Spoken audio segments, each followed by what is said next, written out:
नमस्कार साथियों, आप ये बात जानते होंगे कि इस बुक से आपका रिलेशन जुट जाना चाहिए। और मैं आज इसका स्केलर एंड वेक्टर जो इस क्वेश्चन का महत्वपूर्ण होता है, मैं उसी से रिलेटेड आज बात करने वाला हूं। मात्र एक ही वीडियो में आपका वेक्टर एंड स्केलर कहिए, स्केलर एंड वेक्टर कहिए, आपका पूरा कॉन्सेप्ट क्लियर होने वाला है। आप हमारे साथ मुश्किल से 30-35 मिनट आप हमारे साथ बने रहिए। देखिए, रिवीजन महत्वपूर्ण होता है। पढ़ तो सब कोई लेता है, लेकिन रिवीजन कोई कोई करता है। और रिवीजन का मात्र एक उपाय है, एक ही बुक को बार बार पढ़ना। ठीक है सर, आ जाइए आप अपने सदिश तथा अदिश, जिसे इंग्लिश में वेक्टर एंड स्केलर कहा जाता है। ठीक है सर, तो सदिश तथा अदिश आपकी बुक की हैसियत से बोलता है सदिश कि वैसी भौतिक राशि जिसमें दिशा और परिमाण दोनों हैं, सदिश राशि कहलाती है। इसका मतलब ये हुआ सर, आप कहीं जा रहे हैं, मान लीजिए पटना जा रहे हैं, और इसमें एरो दिया हुआ रहता है, इसी को मतलब चिन्ह दिया हुआ रहता है कि आप इसी दिशा में चलिए, उसी को हम लोग, और इसका और यहां से रिलेशन जो दूरी ट्रेवल करेंगे, यानी कि दिशा और परिमाण भी दिया रहे, यानी चिन्ह दिया रहे, उसी को हम लोग सदिश राशि कहते हैं। आगे आने वाले हर एग्जाम्पल में आपकी कोशिश करूंगा, आपके दिल तक पहुंचने की कोशिश करूंगा सर। ठीक है सर, यह साधारण बीजगणित के नियमों को पालन नहीं करता है। इसका मतलब यह हुआ सर कि 2 और एरो दे दीजिएगा, आप +3 एरो दे दीजिएगा। इसका मतलब यह नहीं हुआ सर कि 5 और एरो होता है। ठीक है सर, इसका मतलब सदिश राशि बीजगणित नियम का पालन नहीं करता है। ठीक है सर, अब आ जाइए अदिश राशि। अदिश राशि यह कहता है कि वैसी भौतिक राशि जिसमें केवल परिमाण हो, दिशा नहीं हो, अदिश राशि कहलाती है। आप जानते होंगे कि केवल परिमाण हो, दिशा नहीं हो। ठीक है सर, मतलब चिन्ह नहीं दिया गया, आप पश्चिम में जा रहे हैं तो एरो नहीं दिया हुआ रहे, इसका मतलब दूरी परिमाण होना चाहिए, लेकिन दिशा नहीं होना चाहिए। आगे आने वाले हर एग्जाम में बहुत महत्वपूर्ण फायदा निभाने वाली है। अब सदिश राशि कौन है, अदिश राशि कौन है, थोड़ा सा ये भी बात महत्वपूर्ण होता है। देखिए, सदिश राशि हमने अभी बताया कि इसमें परिमाण और दिशा दोनों होना चाहिए। तो विस्थापन अगर जाते हैं तो विस्थापन में परिमाण यहां से यहीं तक जाना है, सीधा हमको जाना है, सीधा जाना है, और ये दूरी ट्रेवल करेगा, इसका मतलब विस्थापन सदिश राशि हुआ। वेग भी आपका सदिश राशि हुआ, त्वरण सदिश राशि हुआ, विद्युत क्षेत्र, बल संवेग, आवेग, चुंबकीय क्षेत्र, इन सब सदिशों राशि में आते हैं। अब अदिश राशि एक एग्जांपल देने वाला हूं, थोड़ा सा गौर फरमाइएगा सर। द्रव्यमान, अच्छा आप कहीं जाते हैं और किलोग्राम खरीदते हैं कि 1 किलो चीनी दे दीजिए पश्चिम के मुंह करके, ये होता है का द्रव्यमान? नहीं ना। अच्छा, कार्य, हम कभी कार्य करते हैं कि हम जब भी हम काम करेंगे तो पश्चिम में है मुंह करके करेंगे? नहीं, इसका मतलब ये अदिश राशि हुआ। ऊर्जा, ऐसा थोड़ी ना होता है सर कि हम उत्तर देने में खड़ा हो जाएंगे तो हमारी ऊर्जा ज्यादा हो जाएगी और पश्चिम में है ज्यादा ऊर्जा थोड़ा कम हो जाएगी, ऐसा भी नहीं होता है।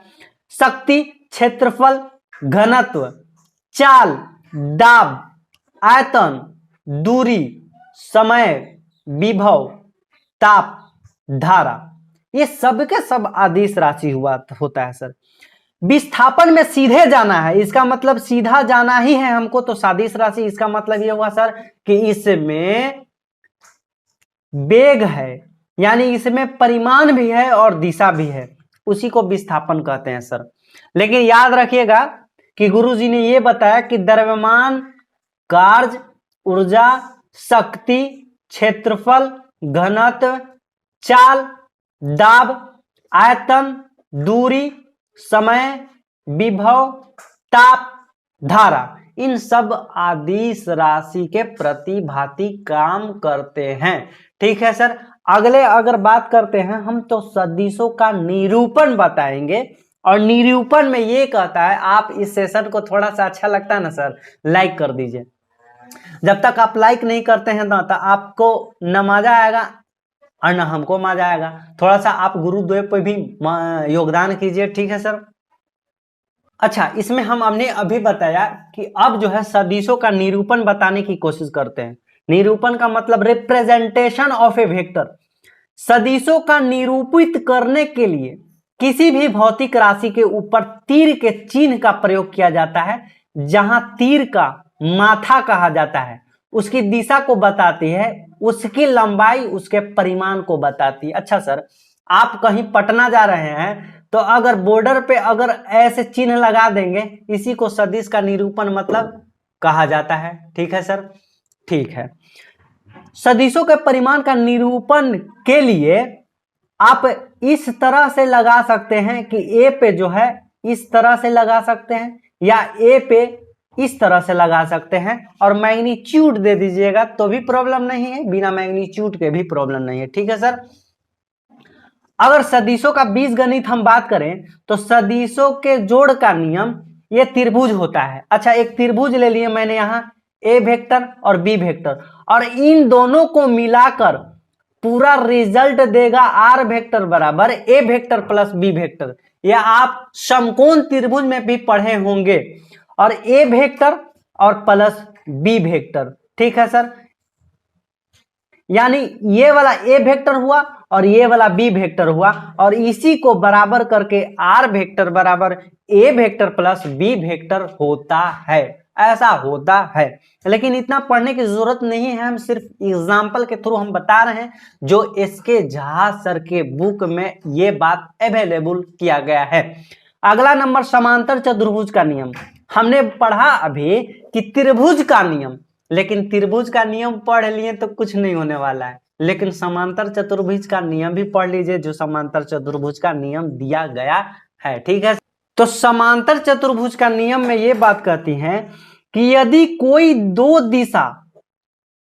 दो सदिश ए और बी एक दूसरे थीटा कोण पर हो, उसकी परिमाणों की परिमाण बताता है। इसका मतलब ये हुआ सर कि ये चतुर्भुज मैंने बना दिया, ठीक है सर, चतुर्भुज बना दिया, ये इन दोनों के बीचों के एक निरूपित एक थीटा है जो इस बराबर भागों में बांटती है, और इसी को आर कहते हैं, और ये बी वेक्टर को निरूपित करता है, और ये बी ए वेक्टर को, यानी कि थीटा के बीच में ए वेक्टर और बी वेक्टर है, और समांतर चतुर्भुज में जो आर रिजल्ट आता है तो आर बराबर A square plus B square plus 2ab cos theta होता है, और इसका रूट अंडर यानी आर बराबर A square root under A square plus B square plus 2ab cos theta होता है।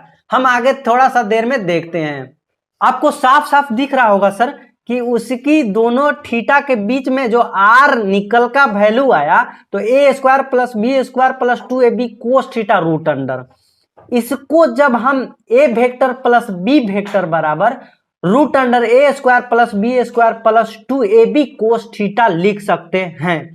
क्योंकि मैंने आर बराबर बताया था, मैंने आर बराबर यहां पे बताया था, देख लीजिए आप कि आर बराबर A vector plus B vector मैंने बता दिया था, तो इसी को अभी मैंने आर को A vector plus B vector मैंने लिखा, और root under A square plus B square plus 2ab cos theta होता है, और इसी को A vector minus B vector में अगर बात करें तो root under A square plus B square minus 2ab cos theta होता है। जहां मैंने बताया कि थीटा बराबर ए वेक्टर तथा बी वेक्टर के बीच का कोण होता है, जो हमने अभी बताया कि ये थीटा क्या है भाई, तो थीटा ए वेक्टर और बी वेक्टर के कोणों के बीच का कोण होता है। अगला, दो सदिशों के परिमाणी का परिमाण कभी भी शून्य नहीं हो सकता है और नहीं ऋणात्मक होता है, यानी सदिश के परिमाण जो भी आएंगे, परिणाम का परिमाण कभी भी शून्य और ऋणात्मक नहीं होता है। आप गौर फरमाइएगा सर। एक क्वेश्चन आपके सामने मैं परोस रहा हूं, और इस क्वेश्चन का परोसने के बाद आप जवाब दीजिएगा। यदि किसी वस्तु पर पूरब की दिशा में 3 न्यूटन का बल लगाता है, अच्छा, पश्चिम, पूरब, उत्तर, दक्षिण। कहा 3 न्यूटन बल लगाता है पूरब की तरफ, पूरब इधर है 3 न्यूटन बल लगा दिया, तथा उत्तर की दिशा में 4 न्यूटन बल लगाता है, उत्तर इधर है तो 4 न्यूटन बल लगाया। ठीक है सर, तो परिमाणी बल क्या होगा? आप परिमाणी बल, इसका मतलब इधर त्रिभुज वाला आप सब यहाँ पे आप क्या बताया मैंने, यहाँ थीटा अगर काम करता है, यहाँ चतुर्भुज में काम करता है तो आर बराबर root under A square plus B square plus 2ab cos theta होता है। अभी हमने बताने का काम किया है कि थीटा यहाँ है तो यहाँ आर काम करेगा, यानी चतुर्भुज वाला नियम काम करेगा। तो आर बराबर A square plus B square plus 2ab cos theta, A बराबर 3 स्क्वायर, बी बराबर 4 स्क्वायर, यहां मान दिया गया है, प्लस 2 गुना 3 गुना 4 और कोस 90, कोस 90 यानी थीटा के मान 90। देखिए थीटा 90 काम करेगा यहाँ पे, तो थीटा के मान 90 आप कैलकुलेशन कीजिएगा तो आपका 5 न्यूटन आ जाएगा। ठीक है सर, आप ट्रिपलेट भी पढ़े होंगे तो इसका कहने का मतलब है कि 3 4 5 आप ट्रिपलेट नंबर पढ़े होंगे अगर मैथ आपकी अच्छी होगी तब। ठीक है सर, जो इंपॉर्टेंट बात है मैं उसी को पढ़ाने की कोशिश करता हूं, ये सिर्फ आपका मान याद करना है। देखिए साइन 0 का मान 0, साइन 30 का 1/2, 45 का 1/√2 और 60 का √3/2, 90 का 1 होता है। कोस का इसका जस्ट ऑपोजिट काम करता है और बाद बाकी कुछ भी नहीं होता है। आर मैक्सिमम बराबर अगर आप बात करते हैं तो a प्लस बी होता है और आर मिनिमम बराबर a प्लस बी भी, सॉरी आर मिनिमम की अगर बात, मैक्सिमम बराबर a प्लस बी ही होता है। आप इतना ही जानिए है कि जो एग्जाम में आपसे पूछा जाता है वही ना पढ़ेंगे हो, इतना ज्यादा पढ़ने का टाइम है हमारे पास। ठीक है सर, तो समकोणीय एकांक सदिश पढ़ेंगे और इसमें भौतिक में x और i, y, j तथा z के से निरूपित किया जाता है। इसे आप जानते होंगे कि यदि a वेक्टर बराबर 3i प्लस 8j प्लस 5 के है तो x अक्ष का परिमाण 3 होता है, y अक्ष का परिमाण 8 होता है और z अक्ष का परिमाण 5 होता है, और ये आपका दिया भी गया है। और ए वेक्टर का परिमाण क्या होता है, अगर आपसे क्वेश्चन में पूछेगा कि ए वेक्टर का परिमाण क्या होता है तो आप रूट अंडर सबसे पहले ले लीजिएगा और 3 के स्क्वायर प्लस 8 के स्क्वायर प्लस 5 के स्क्वायर रूट अंडर 98, यानी ए वेक्टर का परिमाण रूट 98 होगा। अब इसी में ले लीजिए यदि बी वेक्टर बराबर इतना दिया गया है तो एक्स अक्ष का परिमाण 3 होगा, वाई अक्ष के परिमाण 9 होगा और 5 और जेड अक्ष का परिमाण 5 होगा। ठीक है सर, आप समझ गए होंगे। अब सबसे पहला अगर हम बात करते हैं तो सदिशों का गुणनफल बताते हैं, और सदिशों का गुणनफल की बात कीजिएगा तो सदिशों का आदिश गुणनफल कहता यह है चला कि सदिशों के आदिश गुणनफल को डॉट से सूचित किया जाता है। यदि कोई दो सदिश a तथा b एक दूसरे से थीटा कोण पर हो तो उनका अदिश गुणनफल a vector dot b vector बराबर ab कोस थीटा होता है। आप ये पढ़े होंगे। कहने का मतलब ये हुआ सर, ये a वेक्टर इधर गया, b वेक्टर ये गया और थीटा बच गया, यानी थीटा बच गया। इस स्थिति में a vector dot b vector बराबर ab कोस थीटा होता है। सदिशों का अदिश गुणनफल एक अदिश राशि होती है। ठीक है सर, अब सदिशों का सदिश गुणनफल यानी सदिश के साथ सदिश, यानी कि सदिश के साथ सदिश, सदिशों के सदिश गुणनफल को क्रॉस से सूचित किया जाता है। यानी कि दोनों में अगर स लग गया तो गुना, एक स लग गया अ लग गया, इसका मतलब डॉट। ठीक है सर, आप उम्मीद करते हैं हम कि आप अच्छे ढंग से समझ भी रहे हैं और अच्छा से समझ रहे हैं, तो आप इसे आगे शेयर कर दीजिए। तो यदि कोई दो सदिश a और b एक दूसरे थीटा कोण पर हो तो उनका सदिश गुणनफल बराबर होता है a vector Guna b vector बराबर ab साइन थीटा होता है, ab साइन थीटा होता है। इसके बाद सदिशों का सदिश गुणनफल एक सादिश राशि होती है। अब क्वेश्चन आपका यह है कि सदिशों का गुणनफल क्या होता है, तो सदिशों का गुणनफल उत्तर सी सदिश या आदिश होता है। ठीक है सर, अगर ए वेक्टर बराबर आपको दिया गया है और बी वेक्टर आपको दिया गया है तो ए और बी का आदिश गुणनफल क्या होगा, तो आप पढ़े होंगे आदिश गुणनफल, यानी कि 100 और रहेगा तो डॉट हो जाएगा सर। और अभी बताया कि ए वेक्टर डॉट बी वेक्टर बराबर क्या होता है, तो ए बी कोस थीटा होता है। लेकिन इसमें आपका वेक्टर से रिलेटेड दिया गया है तो डायरेक्ट 3 चौके 12 और 4 छक 24, 8 9 72, इसको जोड़ देंगे तो आपका आंसर हो जाएगा। ठीक है सर, करेंगे अगला नेक्स्ट पेस्ट की। तो सदिशों का वियोजन किसी सदिश के प्रभाव को 2 या 2 से अधिक दिशाओं में व्यक्त करने की प्रक्रिया को सदिश का वियोजन कहते हैं। इसका मतलब यह हुआ सर, आप जानते होंगे कि इधर जो आपको एफ साइन थीटा हुआ और इधर एफ कोस थीटा हुआ, जब आप प्रक्षेप गति पढ़ेंगे तब यहां काम बनेगा, लेकिन आप 2% बुझिए और अगला हम 98% अगला वीडियो में समझाएंगे। ठीक है, तो इधर ऊपर में एफ साइन थीटा, इधर एफ कोस थीटा, और बीच के जो है थीटा कोण से आश्रित होता है, और एक्स अक्ष की दिशा में परिमाण ये एक्स है ना हो तो एफ कोस थीटा, और वाई अक्ष की दिशा में परिमाण एफ साइन थीटा होता है। ठीक है सर, क्वेश्चन पे आते हैं।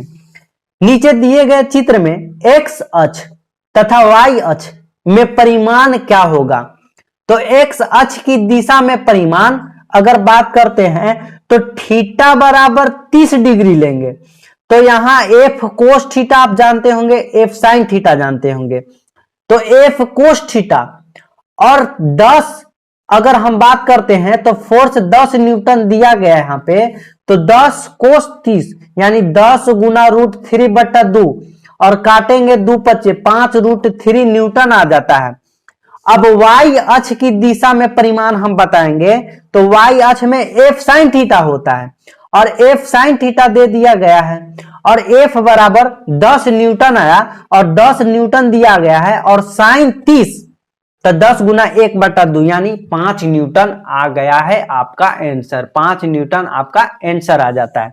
ठीक है सर, अब हम क्वेश्चन पे आते हैं, और क्वेश्चन किस तरह से रिलेशन में बनाकर पूछता है मैं आपके सामने परोसने की कोशिश करता हूं, और आप इस क्वेश्चन को खाने की कोशिश कीजिए। ठीक है सर, पहला क्वेश्चन, आदिश राशि के गुणनफल के उदाहरण क्या है, तो तापमान। आदिश राशि के उदाहरण तापमान होती है।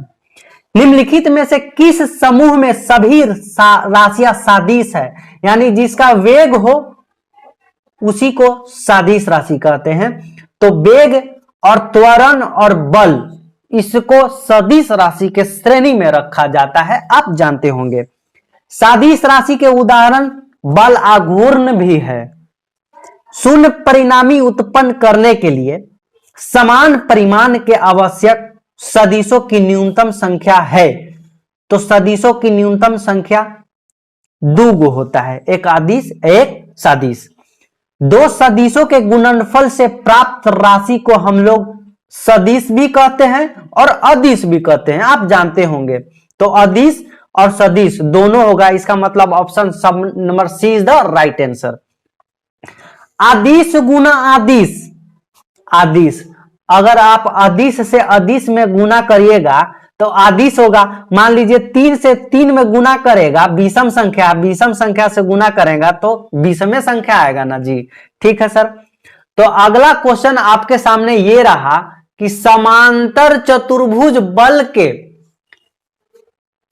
नियम मूलतः कितने परिणाम की गणना के लिए प्रयुक्त किए जाते हैं, तो 2 बल की गणना के लिए प्रयुक्त किए जाते हैं।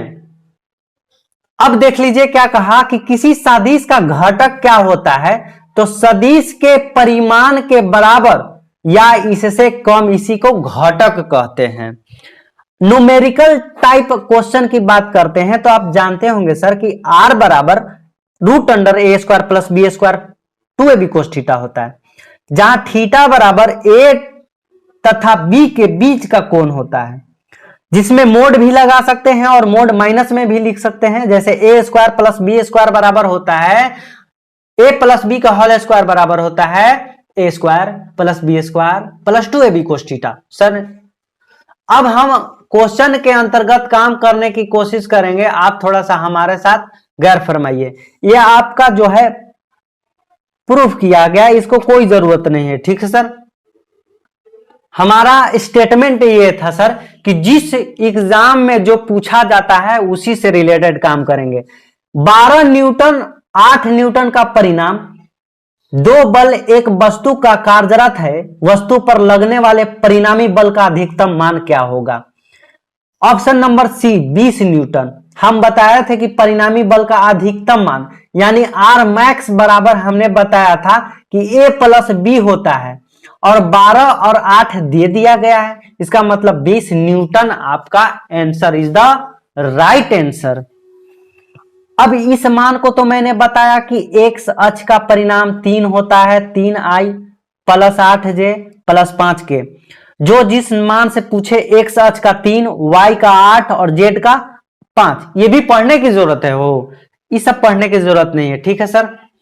अगर हम अगला बात करते हैं डायरेक्ट, अगर आप पहला क्वेश्चन पे आते हैं तो यहां लिखा गया है सर कि सदिश 3i प्लस 4k y अक्ष पर प्रक्षेप क्या होगा।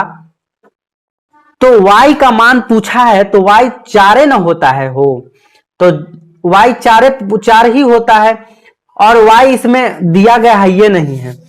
x देखिए यहां पे अगर आप देखे होंगे ए वेक्टर बराबर 3i 9j 5k, तो x y z, ठीक है सर। लेकिन 3 का मान पूछा तो y का काम करता है j और j इसमें है ही नहीं, तो j का मतलब 0 होता है। x अक्ष का परिणाम 3, y का 0, z का 4।